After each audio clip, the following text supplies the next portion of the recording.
کا جو تصویر ہے وہ ایک classroom, blackboard, duster, chalk اور ایک منظر کے ساتھ میں مربوط کر دی ہے، صرف کہ اس کی جڑیں زمین میں دور تک اور بہت گہرائی تک اور دکھائی دینے والے درخت کی بنسبت کئی گنا دور تک پھیلی ہوئی ہیں۔ پھر چاہے دور دور تک پانی کا پتہ نہ ہو، لیکن اس خشک سالی میں بھی وہ درخت ہرا نظر آتا ہے۔ یہ اس لیے کہ وہ جو دکھائی دینے والا حصہ ہے وہ ٹیچنگ لرننگ پروسیس ہے، لیکن یہ جو سارا نظام ہے یہ تعلیم کا نظام ہے۔ تو ٹیچر نے خود اپنے آپ کو اس منظر نامے میں نہیں دیکھا ہے، بہت محدود منظر نامے میں دیکھا ہے۔ میری اس بات کو اور واضح کرنے کے لیے میں چند اور مثالیں دینا چاہتا ہوں کہ اس پورے تعلیمی نظام کے اندر ٹیچر کس قدر اہم اور کرٹیکل پوزیشن پر کھڑا ہوا ہے اور کہاں سے اس کو دیکھنے کی ضرورت ہے۔ اس لیے کہ جب ہم سارے تعلیمی نظام کی بات کرتے ہیں تو اس میں بہت ساری چیزیں آتی ہیں، اور ٹیچر اپنے آپ کو اس مقام پر اسی وقت دیکھ سکتا ہے جب کہ وہ صاحب فکر ہو، صاحب بصیرت ہو، سوچ رکھتا ہو۔ سوچ، فکر اور بصیرت کے بغیر ایک ٹیچر کلاس روم کے اس چھوٹے سے عمل، گو کہ بہت زیادہ اہمیت ہے، وہاں تک محدود ہے، لیکن وہ تعلیمی نظام سے ڈسکنیکٹڈ ہے۔ اس ٹیچر کی مثال ایسی ہے جو سوچ، فکر اور بصیرت کے بغیر ہے کہ وہ صرف ٹیچر ہونے کا جسم ہے، اس میں روح موجود نہیں۔ اس چیز کو ایک اور مثال سے سمجھیں آپ کہ ایک عمارت کی تعمیر ہونی ہے اور آپ دیکھ رہے ہیں کہ کہیں پر گڑھے کھودے جا رہے ہیں اور وہاں بہت سے مزدور کام کر رہے ہیں۔ تو ایک مزدور کو کام دیا گیا ہے 8 فٹ چوڑا، 8 فٹ لمبا اور 8 فٹ گہرا گڑھا کھودنے کا۔ اگر اس مزدور سے آپ پوچھیں کہ یہ 8 بائی 8 بائی 8 کا جو گڑھا آپ کھود رہے ہیں، اس کا کیا مقصد ہے؟ یہاں کون سی عمارت بننے والی ہے اور وہ کیسی ہوگی اور اس میں کیا ایمینٹیز ہوں گی اور اس میں کیا کام چلے گا؟ آپ کو اس کا جواب ملے گا؟ نہیں ملے گا۔ گو کہ وہ مزدور اپنا کام بہت اچھا کر رہا ہے، لیکن وہ اس سوال کا جواب نہیں دے سکتا۔ اس کے برخلاف وہ انجینئر جس نے ایک کاغذ پر اس بننے والی عمارت کا نقشہ کھینچا، اگر اس نے پینسل سے جس نقش کو شاید مٹا بھی دیا جائے، جب پہلا نقش کھینچا ہوگا ایک لکیر، تب بھی اس کے ذہن میں اس عمارت کا پورا منظر نامہ ہوگا۔ یہ عمارت کیوں بننے والی ہے، یہاں کیا کام ہونے والا ہے اور یہ کیوں بنائی جا رہی ہے، یہ کیسے بنے گی، اس کے راستے کیسے ہوں گے، یہ تمام باریک سے باریک تفصیل کے ساتھ اس انجینئر کے ذہن میں اس عمارت کا نقشہ موجود ہوتا ہے۔ ٹیچر کے لیے ہم نے بار بار سنا ہے کہ وہ معمار قوم ہے، قوم کو بناتا ہے۔ آپ سب مجھے جواب دیں، ٹیچر کون سا معمار قوم ہے؟ وہ پہلا یا دوسرا؟ جواب دیں آپ، وہ پہلا معمار قوم یا یہ دوسرا جو گڑھا کھود رہا ہے یا جو منصوبہ بنا رہا ہے؟ بتائیں آپ، دونوں میں بنیادی فرق کیا ہے؟ سوچ، فکر، بصیرت۔ اگر بصیرت، سوچ اور فکر کے بغیر استاد اپنا کام کر رہا ہے تو میں بہت معذرت کے ساتھ یہ لفظ استعمال کر رہا ہوں، تعلیمی مزدور ہے، معمار قوم نہیں ہے۔ معمار قوم ہونے کے لیے سوچ، بصیرت اور فکر لازم ہے۔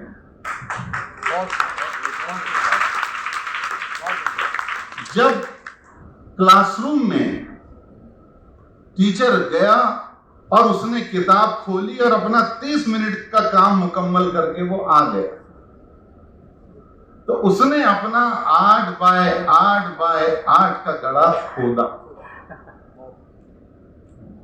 لیکن اگر اس کے پاس سوچ ہے، فکر ہے، بصیرت ہے، تو پھر وہ معمار قوم ہے۔ اسی لیے کسی نے بہت اچھی اصطلاح استعمال کی کہ ہمارے اساتذہ میں 3 طرح کے طبقے ہیں۔ سرکاری کاغذ کے مطابق 2 طرح کے طبقے ہیں، ایک پارٹ ٹائم ٹیچر، کبھی کبھی ہونے والا ٹیچر، ایک فل ٹائم ٹیچر۔ لیکن سچ معنوں میں جو صاحب بصیرت ٹیچر ہوتا ہے وہ ہول ٹائم ٹیچر ہوتا ہے، پورے وقت کا، اس لیے کہ سوچ کسی 30 منٹ کے ساتھ میں مختص نہیں ہوتی۔ میں نے سوچ، بصیرت اور فکر پر تو بات کی، لیکن یہ بہت اہم سوال ہے جو میں آپ لوگوں کے درمیان چھوڑ جاؤں گا۔ اتنا وقت نہیں ہے کہ اس پر تفصیلی بات ہو، لیکن اس پر گفتگو ہونی ضروری ہے کہ ایک ٹیچر صاحب فکر اور صاحب بصیرت کیسے ہو سکتا ہے، وہ کون سے عناصر ہیں جو اس کی ذات میں، شخصیت میں شامل ہوں، تب جا کے وہ ایک صاحب بصیرت ٹیچر ہو سکتا ہے۔ بہت ساری چیزیں ہیں، ان میں سے ایک کام وہ ہے مطالعہ، پڑھنا۔ اور اس کے لیے میں نے اپنے اسکول کے اسٹاف کو، اور جہاں مجھے موقع ملتا ہے میں یہ کہتا ہوں کہ ٹیچر کو یہ ایک کام ضرور کرنا چاہیے، روز کا ایک اخبار، مہینے کا ایک رسالہ اور سال کی 3 کتابیں، یہ کم سے کم۔ نبی اکرم صلی اللہ علیہ وسلم نے، یہ ایک حدیث ہے جس کا اس گفتگو سے براہ راست کوئی تعلق نہیں ہے، کہ تم کہیں اگر کوئی برائی دیکھو تو ایمان کا پہلا درجہ ہے کہ روک لو، دوسرا درجہ ہے کہ زبان سے روک لو، اور تیسرا یہ ہے کہ دل میں برا سمجھو۔ آخر میں ایک ٹکڑا ہے اس حدیث میں کہ ذالک اضعف الایمان، یہ ایمان کا سب سے چھوٹا درجہ ہے۔ علماء اس کی ایک وضاحت کے لیے ایک بات وہاں بتاتے ہیں کہ یعنی اس کے بعد ایمان باقی نہیں ہے۔ میں سمجھتا ہوں کہ ٹیچر اگر اتنا نہیں پڑھتا تو وہ پھر ٹیچر نہیں ہے، یہ ٹیچر ہونے کا ادنا درجہ ہے۔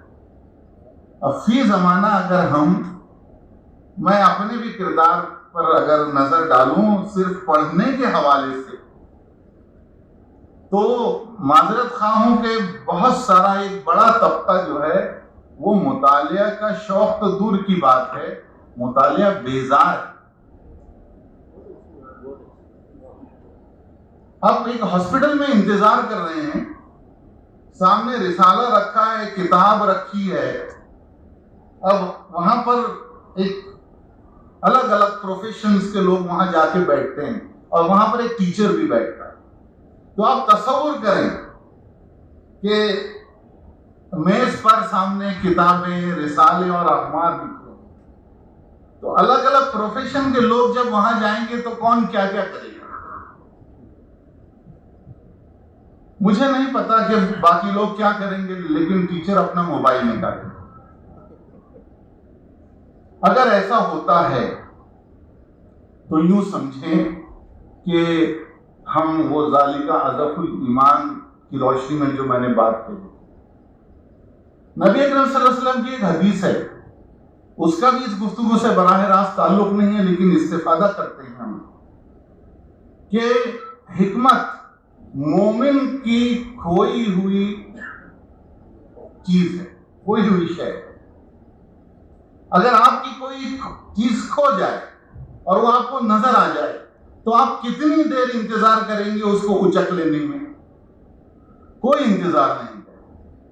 تو میں سمجھتا ہوں پڑھنے کے لیے کوئی چیز اگر سامنے رکھی ہو تو وہ ہماری کھوئی ہوئی چیز ہے، اس کو ہم کو اچک لینا بغیر کچھ سوچے۔ اس میں آج میں یہ گفتگو خاص طور سے، اور بھی بہت سارے پہلو ہو سکتے ہیں صاحب فکر ہونے کے، لیکن میں اس پر ہی تھوڑی سی بات کر کے اپنی جگہ لوں گا۔ تعلیمی اداروں کو، وہاں کے جو ذمہ دار ہیں، ان کو اپنے ادارے میں وہ ماحول تیار کرنا ہوگا جس کی وجہ سے اساتذہ کے اندر مطالعے کا شوق پیدا ہو۔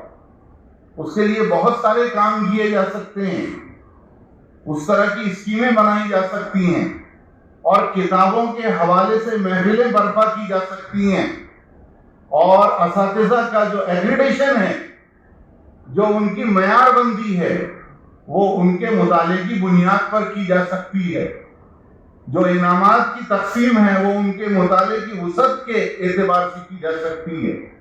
کام بہت سارے ہیں جو کیے جا سکتے ہیں، لیکن مجھے ایسا لگتا ہے کہ تعلیمی ادارے اگر اساتذہ کو اپنے سبجیکٹ اور اپنے آس پاس کی دنیا کو پڑھنے کے لیے آمادہ کر لیں تو وہ اساتذہ کے اندر فکر پیدا کرنے کا آغاز کر سکتے ہیں۔ تو اسکولوں میں اس کے اوپر باقاعدہ کام ہونے کی بہت ضرورت ہے۔ آج کی محفل کے لیے میری اتنی گفتگو کافی ہے، اور اس گفتگو کو اور آگے بڑھانے کے لیے ایک چھوٹا ٹارگٹ گروپ چاہیے جہاں پر ہم 10، 20، 15 اساتذہ کے ساتھ بات کریں اور اس چیز کو لے کر آگے بڑھیں۔ ہم اللہ تعالیٰ سے دعا کرتے ہیں کہ ہماری قوم میں صاحب فکر، صاحب بصیرت اور سوچ رکھنے والے اساتذہ پیدا ہوں۔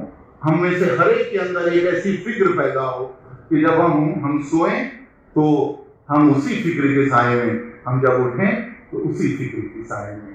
اگر یہ ہے تو صحیح معنوں میں ہم نبیوں کے وارث ہیں۔